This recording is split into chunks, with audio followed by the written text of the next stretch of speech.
저희가 이번에 시험 경험담에 대해서 얘기를 할 건데 이 중에서 특히 2차 시험, 저희의 첫 2차 시험이었던 동차 시즌에 대해서 얘기를 해볼까 해요. 그래서 혹시 이별 이사님은 동차 시기 때 어떤 마음가짐으로 준비를 하셨는지. 네, 사실 200명 있으면은 그 중에서 붙는 인원이 10명도 안 되잖아요. 그쵸. 네. 비율적으로 굉장히 좀 적은데, 그래도 붙는 사람이 있으니까 나도 한번 해보자 라는 생각으로 좀 힘들었는데, 네. 그래도 4개월밖에 안 되니까 네. 어떻게든 되겠지라는 생각으로 정말 힘들게 준비했던 것 같아요.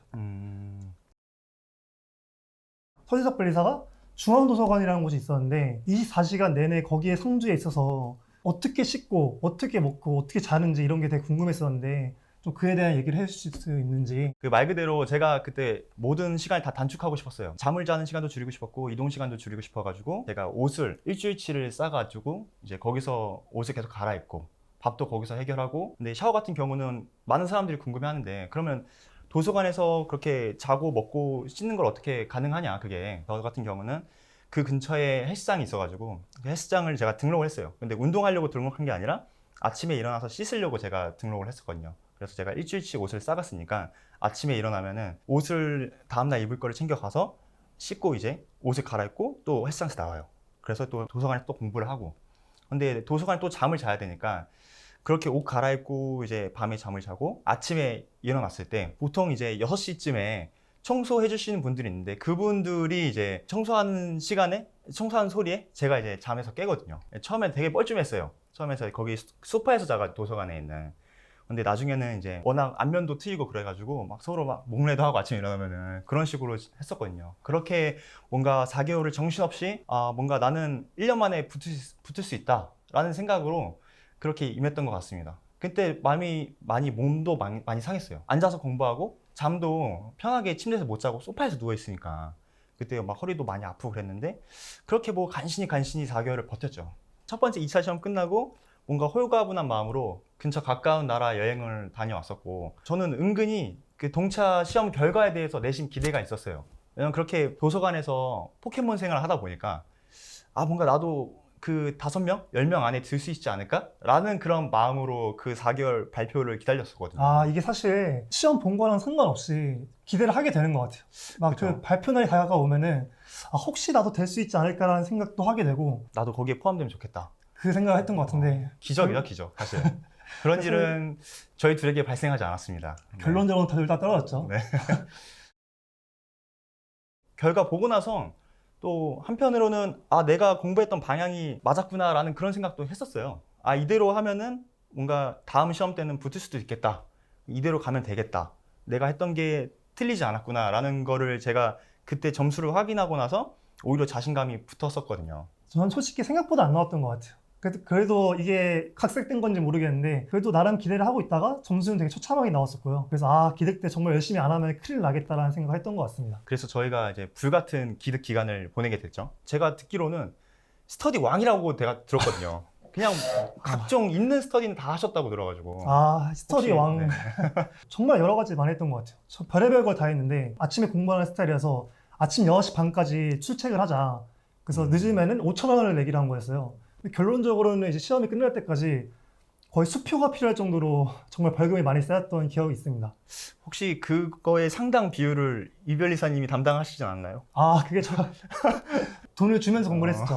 그거 말고도 저녁에 10시까지 저는 공부를 하고 그랬었는데 10시까지 이제 앉아있는 스터디도 하고 공부 안 되는 한 오후 3시, 4시쯤 있잖아요. 그럴 때 아예 따로 스터디를 잡아서 공부 안 되니까 억지로라도 좀 뭔가를 하자 해가지고 스터디도 억지로 잡고 그랬었거든요.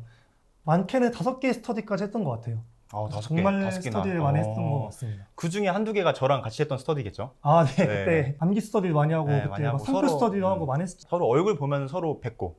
그러니까 단어를 뱉은 거죠? 네. 단어를 뱉었죠. 네, 침을 뱉은 게 아니라.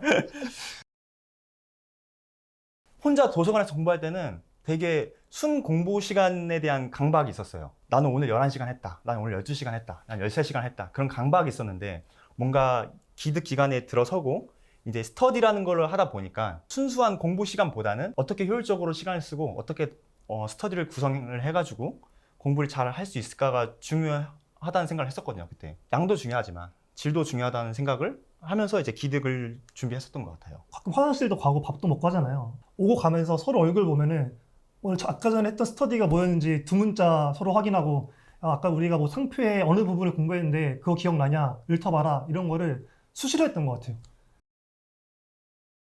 근데 그렇게 공부하다 보면은 좀 힘들잖아요. 그래서 혹시 힘든 점은 없었나요? 공부하면서? 이게 사실 힘들어서 그랬던 건지 모르겠는데 기억에 남는 것 중 하나가 시험이 딱 일주일 전이었어요. 일주일 전에 저는 이제 너무 힘든 날이면 택시를 타고 갔거든요. 아, 좀 휴식 시간을 가지자. 택시를 타고 가는데 제가 폴킴의 비를 굉장히 많이 들었었는데 갑자기 평소에 듣던 노래였는데 갑자기 눈물이 나더라고요. 정말 아무 생각 없이 갑자기 눈물이 나고 아, 진짜 다음 주 시험이라는 게 믿기지가 않고 이게 정말 맞는 건가 하면서 눈물을 흘리면서 이제 카드 결제를 하고 내렸던 기억이 있습니다. 저 같은 경우에도 중앙도서관에서 남몰래 눈물을 훔쳤던 경험이 있어요. 밤 10시쯤이었는데 이제 10시가 되면은 도서관 다 불이 슬슬 꺼지고 그런 시간대거든요.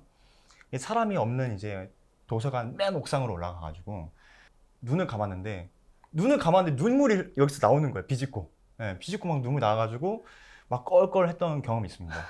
저도 그때 왜 울었는지는 눈물이 그냥 흐르더라고요. 네. 저희 같은 사람이 들어보니까 좀 있는 것 같더라고요. 그만큼 좀 힘들었죠. 네. 그때가 정말 압박이 생각하면은 있으니까. 힘든 시기였죠. 그때 그냥 뭔가 내가 이 시험을 떨어지면 어떡하냐? 다음엔 뭐 해야 될까? 뭐 이 시험을 계속 해야 되나? 아니면은 뭐 다른 진로를 찾아봐야 되나? 이런 생각을 많이 했었는데 그런 좀 불확실성 속에서 공부를 하다 보니까 저도 모르게 그게 제일 힘들죠. 이별리사님도 모르게 눈물이 났던 것 같습니다. 힘들었던 점 말고 혹시 기분이 좋았던 점은 있으셨나요? 되게 기억에 남는 순간이 있어요. 제가 그때가 정확히 기억나는 게 크리스마스 때였어요. 중앙도서관에서 공부를 하게 되는데 공부하다가 이제 좀 현타 같은 게 좀 많이 오죠. 현타라는 써도 될지 모르겠는데 이렇게 네. 막 되게 뭔가 공허하고 공부하다가 이렇게 좀 쉬러 나가는데 공용 공간이 있었거든요. 근데 거기에 누가 초콜릿이랑 편지를 쪽지로 남겨둔 거예요. 크리스마스인데 다들 이 시간에 있으면은 다들 모종의 사유로 정말 자신의 뜻을 이루기 위해서 계신 거 다들 알고 있다.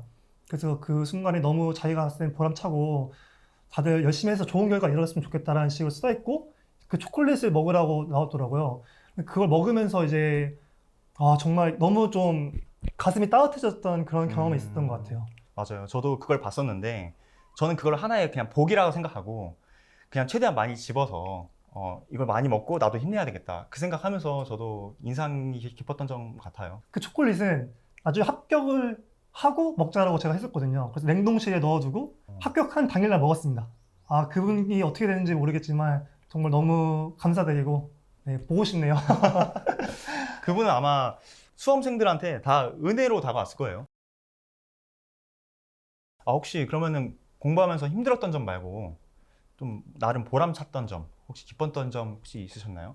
저희 말로는 이제 GS라는 게 있어요. 학원에서 항상 이제 시험과 같은 형식으로 시험을 보는데 거기서 항상 등수가 이렇게 쫙 나오거든요. 근데 이제 그 등수 닉네임이 쫙 나오는데 자기가 썼던 닉네임이 나오는 거예요. 제게 이제 모범 답안이 나왔을 때가 정말 기분이 좋았던 것 같아요. 항상 남들이 모범 답안 쓰는 걸 보면서 나 저게 들고 싶다라는 목표를 항상 가졌었는데 제가 처음 들었을 때 정말 기뻤던 것 같습니다. 그 모범 답안이란 게 거기서 1등을 해야지 보여주는 거잖아요. 제가 알기로는 그 시험을 볼 때 닉네임을 사용할 수 있게 해줬거든요. 근데 혹시 그 닉네임 어떤 거 사용하셨는지? 저는 사실 저 때가 이제 어벤져스가 되게 유명할 때였어요. 이제 마블 맞아요, 영화가 맞아요. 굉장히 핫할 때였는데 블랙팬서가 너무 멋있는 거예요. 또 제가 좀 피부가 까만 편이기도 해서 좀 뭔가 좀 되게 감명 깊었었는데 그래서 제가 블랙팬서라는 아이디를 쓴 적 있거든요. 그때 또 하필 등수가 잘 안 나와서 그 이후로는 안 썼습니다. 바로 접었군요. 바로 접고. 저도 제 이름을 안 쓰고 닉네임을 따로 썼었는데 좀 말하기는 쑥스러운데 약간 좀 유아틱한 그런 닉네임 썼어요. 약간 비더 베스트, 약간 최고가 되자. 약간 너무 지금 생각하면 너무 오글오글해요. 근데 이제 뭔가 그때 당시에는 그게 막 욕심도 많았고 뭔가 의지도 강했으니까 이게 오글거리든 아니든 그냥 비더 베스트라는 걸 쓰고서 닉네임을 그렇게 사용하고서 시험에 응했었는데 저도 마찬가지로 거기서 1등을 하거나 점수가 높게 나와가지고 모범 답안을 시켜가지고 뭔가 내 닉네임이 거기 위에 나왔을 때 그때 보람 많이 찼던 것 같아요. 네, 기분도 많이 좋았고.